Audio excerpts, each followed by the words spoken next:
Assalamualaikum warahmatullahi wabarakatuh. Selamat pagi, Aga Kareba pemirsa. Beragam informasi menarik akan kami hadirkan ke hadapan Anda di seputar Ainus Sulsel edisi Senin 1 April 2024. Berikut diantaranya. Ratusan rumah di Kabupaten Luwu Utara terendam banjir.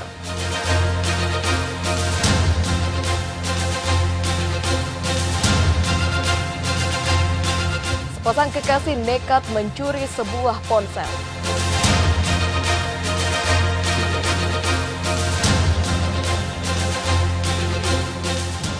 Dan dipemantau penjajakan dengan partai menuju Pilgub Sulsel 2024. Pemirsa, selain 3 cuplikan informasi tadi, kami akan hadir dengan informasi lainnya. Bersama saya, Asmaul Husna, dan inilah seputar Ainus Sulsel selengkapnya.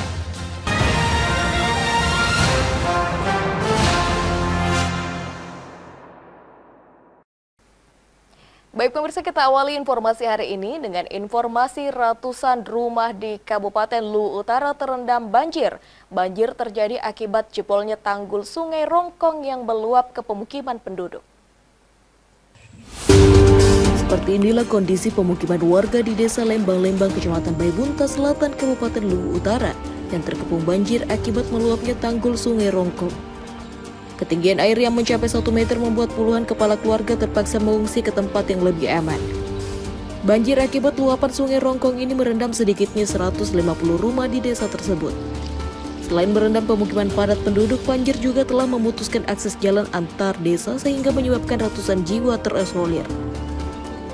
Banjir yang terjadi sejak Kamis sore merendam sedikitnya 150 rumah warga hingga memaksa warga mengungsi.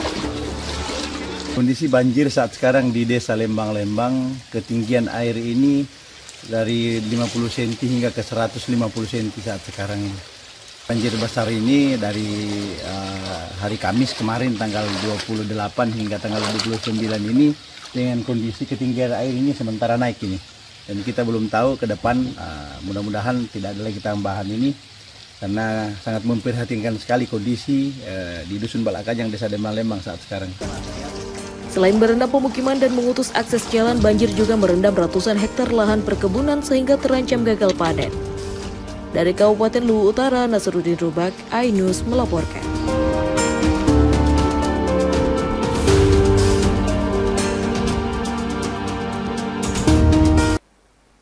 Pemirsa, kedapatan merusak dan membobol AC di salah satu rumah warga yang ditinggal bekerja.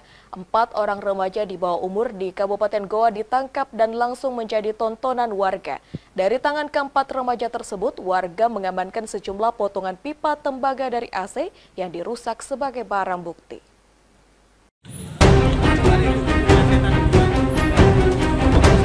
Empat remaja yang tertangkap warga usai diduga mencuri pipa tembaga dan AC di salah satu rumah warga langsung dihukum dengan cara tengkurap di depan rumah yang menjadi lokasi pencurian.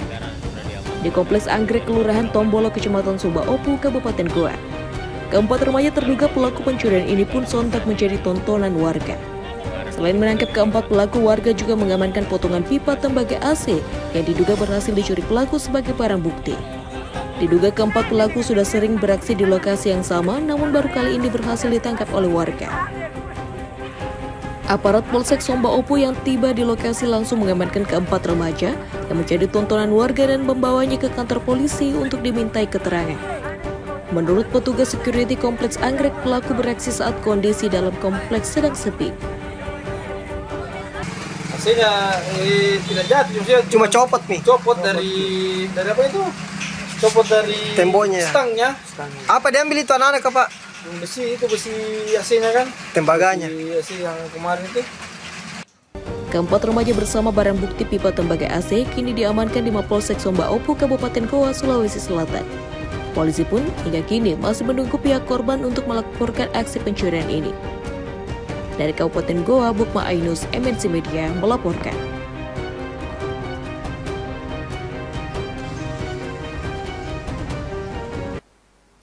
Pemirsa, sepasang kekasih nekat mencuri sebuah ponsel milik salah seorang warga yang tertinggal di dashboard motor.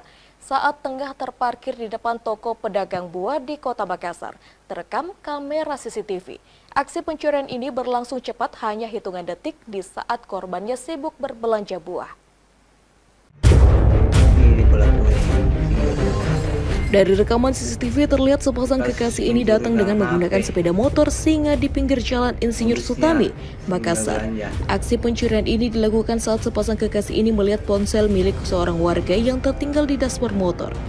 Kedua pelaku pun langsung membagi tugas, yakni pelaku wanita bertugas untuk mengalihkan perhatian dari pedagang dan pelaku pria bertugas sebagai eksekutor yang melakukan pencurian.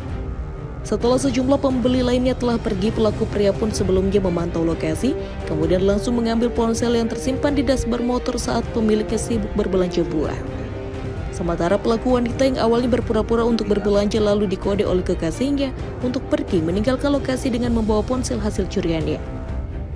Menurut Kasih Humas Polrestabes Makassar AKBP Wahid yang dikonfirmasi, kedua pelaku melakukan aksinya dengan modus hendak membeli buah. Namun, setelah mendapatkan ponsel milik korban yang tersimpan di laci motornya, kedua pelaku langsung pergi tanpa membeli buah di pedagang tersebut. Datang pelaku, 2 orang berboncengan, 1 laki-laki, 1 perempuan. Pada saat itu pelaku tiba di TKP, kemudian pura-pura akan membeli buah, mengambil HP dashboard motor, kemudian laki-lakinya memantau situasi ada sekitar TKP. Setelah HP diambil, kemudian pergi meninggalkan lokasi.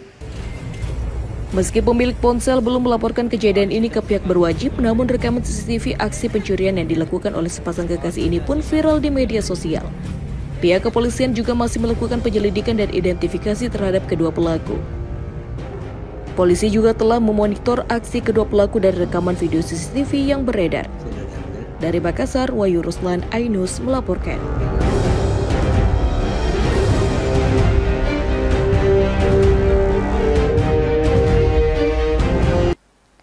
Pemirsa, salah satu figur kuat bakal calon gubernur Sulawesi Selatan Muhammad Ramdan Pomanto akan menyatakan sikap setelah perselisihan Pilpres 2024 di MK usai.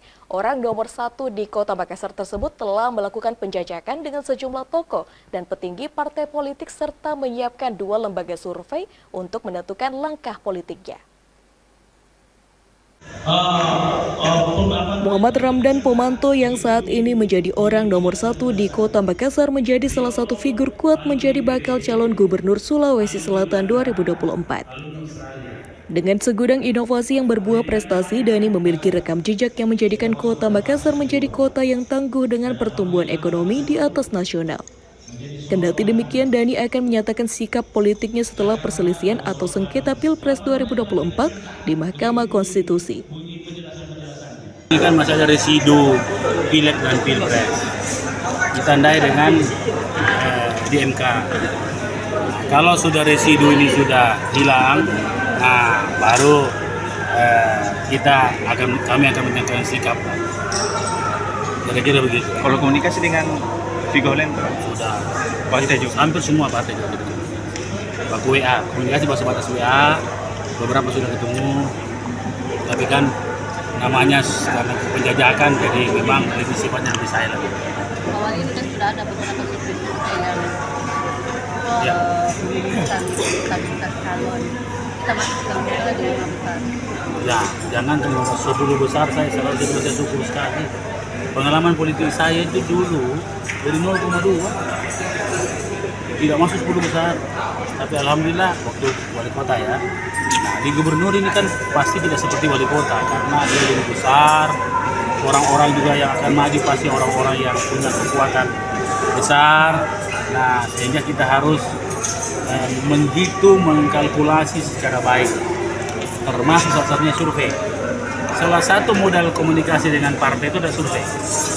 Insya Allah saya punya survei sendiri yang secara nasional teruji.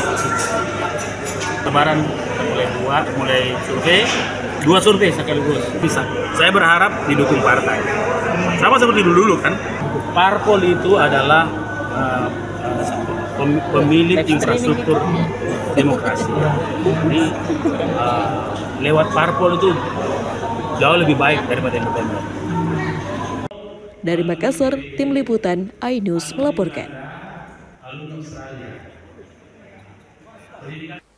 Pemirsa, menyusul sidang sengketa pemilu 2024 yang berlangsung di MK, sejumlah tokoh agama dan aktivis mengapresiasi Mahkamah Konstitusi dan meminta agar Mahkamah Konstitusi memproses gugatan dengan jujur, adil, independen, dan berimbang.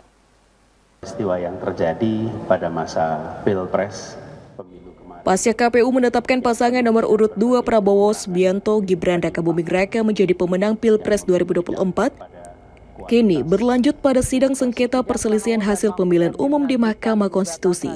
Sidang sengketa atau perselisihan hasil pemilu 2024 di Mahkamah Konstitusi mendapat tanggapan dari tokoh agama dan pemuda di Sulawesi Selatan. Dalam menyikapi hasil pemilu ini ialah bahwa kita pertama-tama selalu mengusahakan suasana yang tenang, damai, dan tidak ada kekacauan dan kerusuhan. Apa yang telah ditetapkan oleh KPU, ya itu sedikit banyaknya kita pahami. Karena itu berdasarkan hasil suara yang masuk. Namun tentunya kita juga sangat memberi apresiasi kepada adanya pihak-pihak yang ingin menyampaikan gugatan, tapi kita juga sangat mengharapkan MK bisa melaksanakan tugasnya dengan sebaik-baiknya, tanpa tekanan dan tanpa keberpihakan. Kami sangat mengapresiasi MK yang begitu menerima sidang pertama dari tim 01 bahkan juga tim 03. Semoga MK akan menjadi profesional, tidak kemudian berat sebelah sampai seterusnya, ataupun mendapatkan intimidasi kemudian kembali ke nol. Tapi kita yakin bahwa insya Allah MK ini siap fighter sehingga bisa kemudian seadil-adilnya. Ya, dan mengapresiasi kepada keamanan TNI Polri yang bertugas di lapangan untuk menjaga sidang MK ini. Semoga semua sukses dalam pelaksanaannya dan seluruh rakyat Indonesia akan melihat. MK ini kami tetap support teman-teman di pusat, Timnas Amin dan TKN Ganjar Mahfud, karena sebab kami menduga data kami kuat, baik secara tertulis maupun secara TSM. Harapan kami, karena mereka selaku penegak hukum harus bertindak secara independen, secara seadil-adilnya, boleh tebang pilih, tidak boleh ada intervensi, harus sesuai dengan jalur hukum yang sudah diatur oleh undang-undang kita. Ya, saya apresiasi kepada pihak kepolisian karena dalam mengawal Pilpres ini aman dan terkendali. Baik pemirsa, jangan kemana-mana, usai jeda berikut kami akan hadir dengan informasi artis sinetron unggulan RCTI Meet and Greet bersama pemirsa setia di Kota Makassar akan hadir di seputar Ainus Sumsel selengkapnya.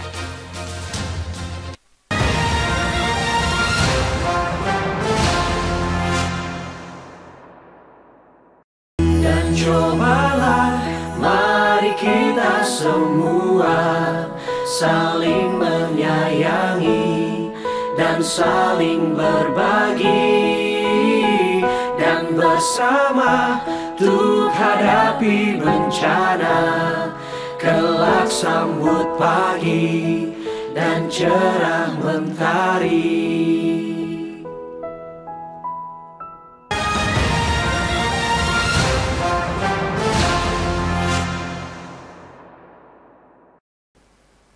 Baik pemirsa, terima kasih masih bersama kami.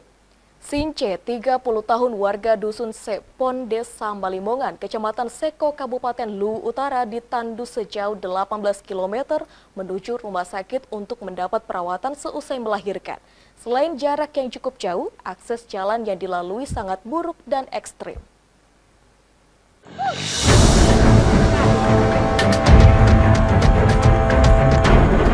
Puluhan warga saling bahu-membahu menandu Since 30 tahun saat dibawa ke rumah sakit usai pendarahan usai melahirkan. Since ditandu sejauh 18 km melewati jalan setapak bertanah, naik dan turun gunung di hutan belantara, melintasi anak sungai dan jembatan kayu. Meski menempuh perjalanan cukup jauh, namun warga tak pernah beristirahat. Mereka hanya saling bergantian satu sama lain demi mempercepat perjalanan demi menyelamatkan nyawa ibu satu anak tersebut. Since ditandu oleh puluhan warga dari desa Malimongan menuju Mabusa karena belum memiliki akses jalan untuk kendaraan roda 4. Sesampainya di Mabusa, pasien kemudian dibawa dengan mobil ambulans menuju Rumah Sakit Andi Jema Masamba. Warga berharap pemerintah Provinsi Sulawesi Selatan membenahi akses jalan dari ibu kota kabupaten menuju Kecamatan Seko, Luwu Utara.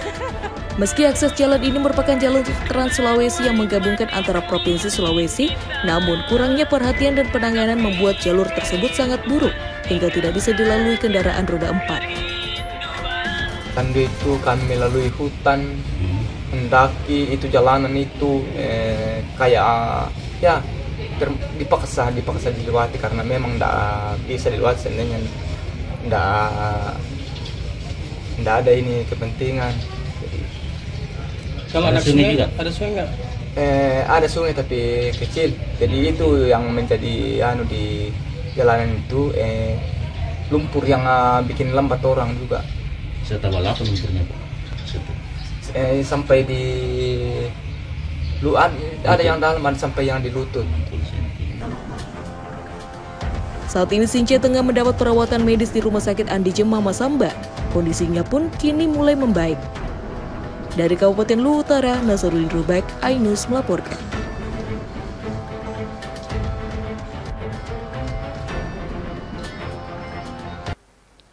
Pemirsa, Koordinator Forum Komunikasi Lintas atau Vokal NGO Sulawesi Jusman AR mendesak Kejaksaan Negeri Makassar untuk segera menetapkan tersangka kasus dugaan korupsi dana hibah KONI Makassar.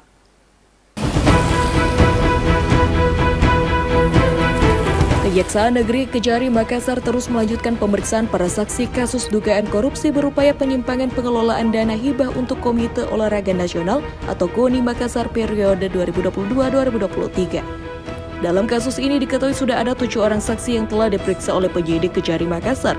Selain Ketua KONI Makassar, Ahmad Susanto dan mantan Kadispora Makassar Andi Patiware, 5 saksi lainnya adalah para pengurus inti KONI Makassar. Meliputi Wakil Ketua, Sekretaris hingga Bendahara.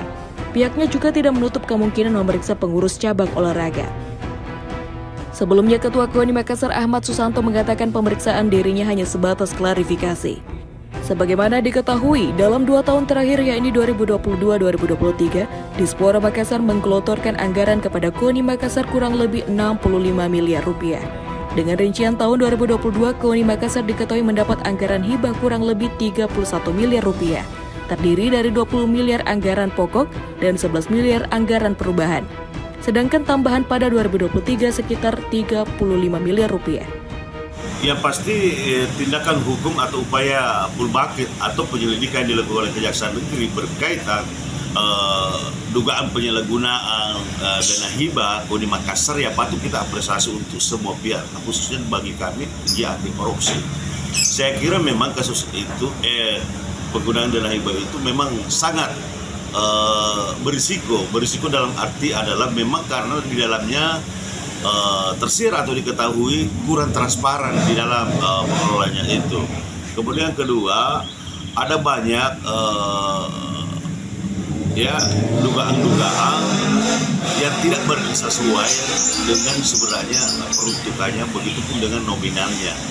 Nah, bahwa kalau kemudian ada pendapat publik kemarin loh, kok tiba-tiba kasus ini diungkap atau diselidiki oleh kejaksaan, ya itu adalah pendapat yang keliru karena sesungguhnya tidak ada batasan bagi aparat penegak hukum dalam hal ini Kejaksaan Negeri Makassar untuk melakukan upaya atau tindakan penyelidikan. Justru itu kita apresiasi, makanya saya selalu sampaikan bahwa karena ini bukan merupakan delik aduan, ya, yang artinya tanpa pun ada laporan resmi dari masyarakat, wajib hukumnya bagi aparat penegak hukum untuk segera melakukan tindakan penyelidikan. Hal itu jelas dalam pasal 102 KUHP bahwa penyelidik atau penyidik yang mengetahui atau menerima suatu peristiwa yang patut diduga merupakan tindak pidana, maka wajib hukumnya untuk segera melakukan penyelidikan. Jadi bahwa kemudian muncul lagi soal status WTP, ya itu kan juga saya pertanyakan, raihan WTP itu dari mana? Akuntan publik yang sifatnya internal ataukah dari BPK? Kan orang paham lembaga audit mana yang berwenang mengeluarkan status WTP dan lain-lainnya, kan begitu. Juga bahwa kalau memang misalnya dari BPK rehannya itu, saya juga ingin menyatakan bahwa WTP itu bukan jaminan tidak adanya praktik korupsi. Jelas sekali itu, jelas sekali itu. Nah, kepada pihak-pihak yang terperiksa atau siapapun yang diminta keterangan, wajib hukumnya sebagai warga negara yang taat hukum sepatutnya bersikap kooperatif. Janganlah membuat statement-statement di ruang publik yang kesannya ingin menyiasati proses hukum itu atau kesannya ingin menimbuli publik. Sebagai warga negara yang ya hargai saja proses hukum itu, dengan tentunya tetap tidak mengabaikan asas praduga. Jadi saya sebagai penggiat anti korupsi sangat mensupport kejaksaan. Bahkan saya minta ke kemarin untuk segera dituntaskan, bahwa kalau unsurnya sudah cukup, segera naikkan ke tahap penyidikan, tetapkan tersangka dan langsung tahan semuanya.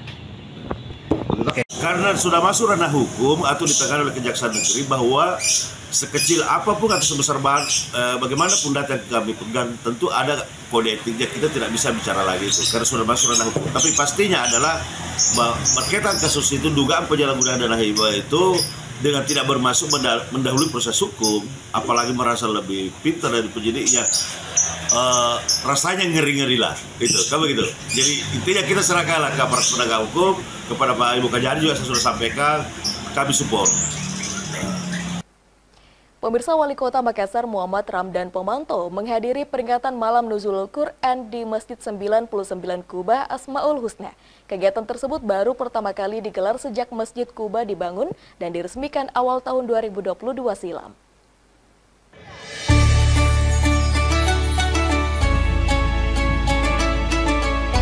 Untuk pertama kalinya sejak Masjid Kuba dibangun dan diresmikan awal tahun 2022 silam, di bulan Ramadan 1445 Hijriah ini digelar peringatan Malam Nuzulul Quran.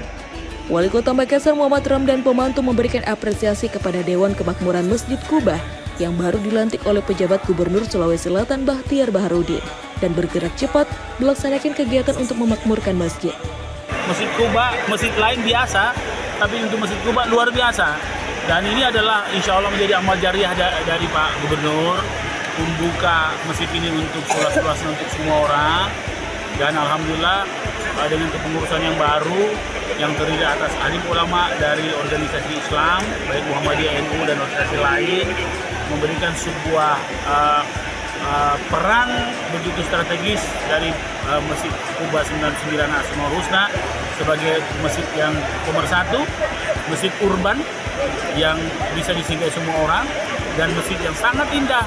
Tidak ada masjid yang seindah masjid ini, di tempat yang indah juga. Dalam kesempatan ini, pejabat Gubernur Sulawesi Selatan Bahtiar Baharudin bersama Wali Kota Makassar Denny Pomanto menyerahkan hadiah kepada para peserta lomba Gebiar Ramadan. Di antaranya, lomba salawat dan Asmaul Husna, lomba beduk, lomba mewarnai masjid, dan lomba konten Ayo ke Masjid. Orang nomor satu di Makassar ini pun sekaligus membayar zakat kepada panitia zakat Masjid 99 Kuba Asmaul Husna. Dari Makassar, tim liputan iNews melaporkan.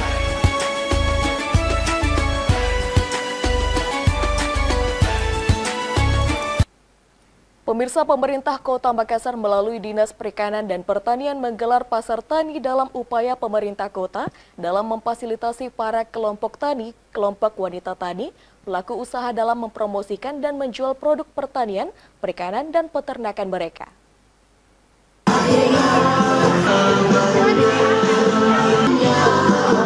Pemerintah Kota Makassar melalui Dinas Perikanan dan Pertanian menggelar pasar tani di halaman parkir kantor gabungan dinas. Pasar tani ini menyediakan produk segar dan olahan dari petani dan UMKM Kota Makassar. Pasar tani ini merupakan kegiatan rutin yang digelar oleh Dinas Perikanan dan Pertanian. Setiap bulan pada minggu kedua dan keempat, DP2 mengumpulkan industri rumah tangga hasil olahan perikanan, pertanian, dan peternakan untuk dijajakan. Ada banyak produk yang dipasarkan mulai dari abon, kacang-kacangan, asinan, kerupuk, kue kering, olahan, susu kedelai sampai pemasaran tanaman hidroponik. Kepala Bidang Pertanian DP2 Kota Makassar, Jenny, mengatakan, pasar tani ini merupakan upaya pemerintah kota dalam memfasilitasi para kelompok tani, kelompok wanita tani, pelaku usaha dalam mempromosikan dan menjual produk pertanian, perikanan, dan peternakan mereka. Tujuannya ini adalah untuk pemasaran produk-produk hasil dari kelompok-kelompok tani dan petani untuk langsung dijual kepada konsumen masyarakat, dan juga untuk mendorong para petani untuk bisnis, untuk pemasaran. Dan sasaran kami ini adalah masyarakat sekitar, dan untuk membeli produk lokal, mencintai produk lokal, agar mereka juga bisa mendapatkan produk-produk tersebut sesuai dengan harga yang ditetapkan oleh pemerintah, bahkan mungkin bisa lebih rendah dari harga di pasaran. Beberapa stand jualan tampak di parkiran kantor gabungan dinas-dinas Kota Makassar digunakan untuk menjual hasil-hasil tani dan industri perikanan, pertanian, dan olahan produk peternakan. Apalagi ditambah dengan adanya bahan pokok seperti beras dan telur yang dijual dengan sangat murah, sehingga menambah antusias masyarakat untuk datang. Masyarakat yang berpenghasilan ini lebih di bawah, dia bisa mendapatkan harga yang lebih murah daripada harga pasaran. Contohnya kayak begini, ini sudah ada, saya tadi beli abon tuna, ini yang biasanya kita beli kalau ikan segar, sudah bisa kita nikmati dengan olahan yang harganya cukup terjangkau bagi saya sih sebenarnya kayak begini. Dan itu gizinya pun sudah dijamin dengan Kegiatan Pasar Tani Ramadan ini membuat aktivitas masyarakat semakin antusias dan ramai untuk datang berkunjung, membeli kebutuhan rumah tangga yang dimana harga barang yang dijual sangat ekonomis untuk kantong masyarakat. Dari Makassar, Erwin Arif, Ainus memberitakan.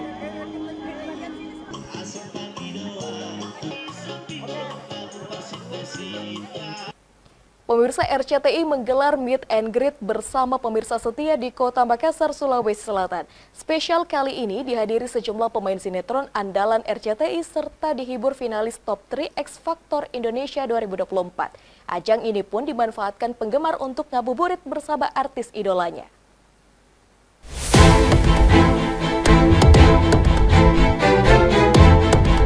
Meet and Greet RCTI 2024 di Atrium Tokyo Pinisi Point Mall Makassar berlangsung meriah. Ratusan pemirsa RCTI dan penggemar sinetron andalan RCTI berkumpul bersama untuk mengabuburit bersama artis idolanya. Ya, RCTI kali ini menghadirkan sejumlah pemeran sinetron andalan mereka seperti Randy John bersama Laura Moen dari sinetron Cinta Berakhir Bahagia, Agoye Mahendra dan Daniel Salsabila dari sinetron TKP Para Wali, Ahmad Megantara dari sinetron Cinta Tanpa Karna.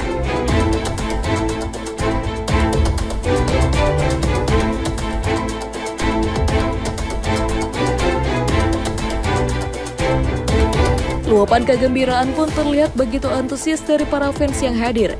Ada pula yang berkesempatan berfoto bersama hingga mengikuti kuis berhadiah beradegan sinetron dengan para pesinetron andalan RCTI ini. Bukan hanya itu, kemeriahan Meet and Greet RCTI 2024 kali ini semakin meriah lantaran dihadiri 3 finalis X Factor Indonesia 2024, yakni Peter Holey dari tim Vidi Aldiano, Princesa Alicia dari tim BCL, dan Kristo Mahu dari tim Judika.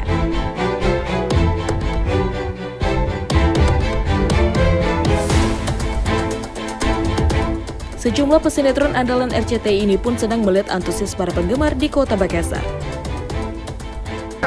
Gimana pendapatnya? Seru banget, semua orang so happy, dan aku juga senang lihat semua orang di Makassar nonton sinetron kita. Happy. Bagaimana? Luar biasa, antusiasnya juga luar biasa, banyak banget orang yang senang sama sinetron Cinta Berakhir Bahagia. Pokoknya terima kasih banyak buat Makassar. Semuanya yang udah nonton. Terima kasih banyak yang udah nonton semua. Sukses terus. Ternyata pabriknya antusias banget. Aku nggak expect, aku kirain mungkin TKP Para Wali itu mungkin bakal ditonton sama masyarakat Sumatera dan Jakarta doang. Tapi ternyata sampai Pulau Sulawesi juga penontonnya lumayan ramai juga ternyata. Kesannya gimana, Mas? Iya, lumayan excited.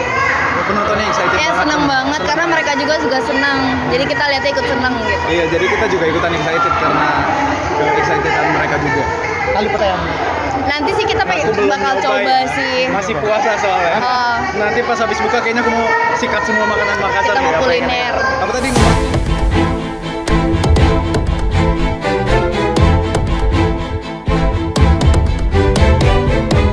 Dari Makassar, Leo Muhammad Nur Ainus melaporkan.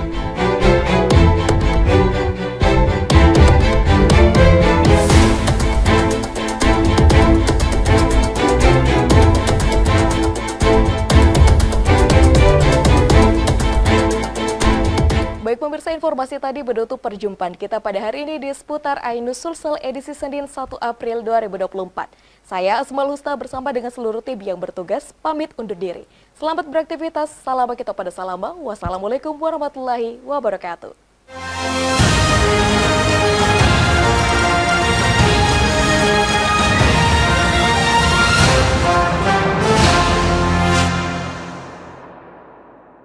Dan cobalah, mari kita semua saling menyayangi dan saling berbagi, dan bersama untuk hadapi bencana, kelak sambut pagi dan cerah mentari.